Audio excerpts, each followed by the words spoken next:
Chicken siomai na may keso sa loob at hipon sa ibabaw ang binakbaan ng Tito Otits nyo. Sinamahan ko pa yan ng mabisang crispy chili garlic oil kaya di ko na patatagalin tong trip na to para simulan ko na sa pagsisibak nitong mga sibuyas natin. After ko masibak, set aside muna natin yan. Palit natin tong 1 kilong chicken breast. Hiniwa ko lang ng cube size yan para di mahirapan yung food processor natin pag ginamit natin mamaya. Tapos linis muna ako ng sangkalan para ganap na ganap talaga par. Tapos saan natin lagay itong food processor, saan natin lagay itong chicken breast. Saka ko tinimplahan ng aroma at white pepper, garlic powder, seasoning, cayenne perins, tas masagan rin natin ng isang itlog sabay grind. Saka ko linagay itong mga sibuyas natin, tas grind uli. Tas tol, linagyan ko ng sesame oil para mabango siya, tas grind uli at okay na yan mga tol. Tas salin ko dito sa stainless food pan at okay na to mga tol. Tignan mo naman, purong-puro yan.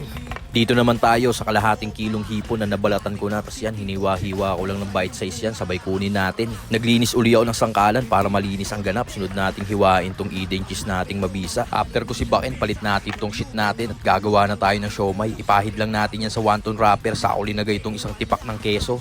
Tapos palitadahan uli natin ng chicken fillings. Saka ko linagay itong bite size nating hipon. Tignan mo naman par, ganyan lang ka-basic trabaho ni Tito Otits yan. Lahat yan pantay-pantay. Lahat yan may keso at hipon sa ibabaw par.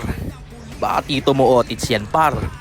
Dito naman tayo sa lagayan ng siomai mga tol. Di ko makita yung aking brush kaya kinamay ko na. Tas sakto kumukulo na tong steamer natin. Lagay na natin tong chicken siomai na may keso sa loob at hipon sa ibabaw. Back to back yan tropa. Dalawang palapag na siomai goodness ang hain ni Tito Otits sa inyo.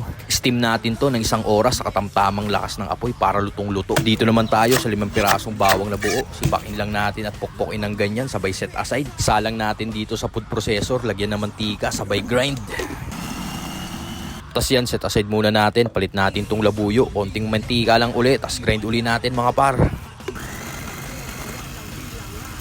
At yan, okay na tong siling giniling natin. Ednis tayo ng kalan. Lagay tayo ng bagong mantika. Sabay hulog na natin tong bawang natin. Niluto natin sa katamtamang lakas ng apoy yan para lumabas yung aroma. Tas sunod na natin tong siling giniling. Lagi akong gumagawa nito dahil napakabisa pag meron ka nito sa bahay. Complement sa lahat ng ulam mo to par. Tas yan, timplahan ko na ng asin, bechin at white pepper. At mga ilang minutong halo na lang yan tol at sabay na sila nag-crispy at okay na yan.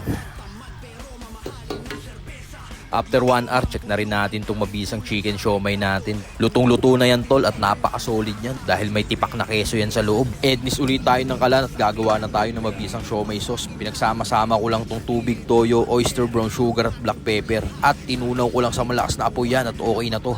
At ito na nga pala yung finished product natin mga par. Nilagay ko lang sa microwavable. Tapos yan, testing tayo ng isa para makita mo kung gaano kasagad yan chicken siomai ni Tito Otits.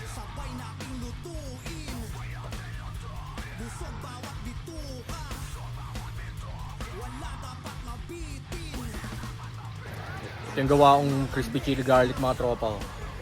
Ito yung siomai. Siyempre, babakbakan na natin yan par.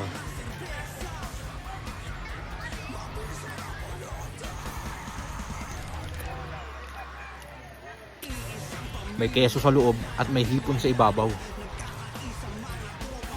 Quality.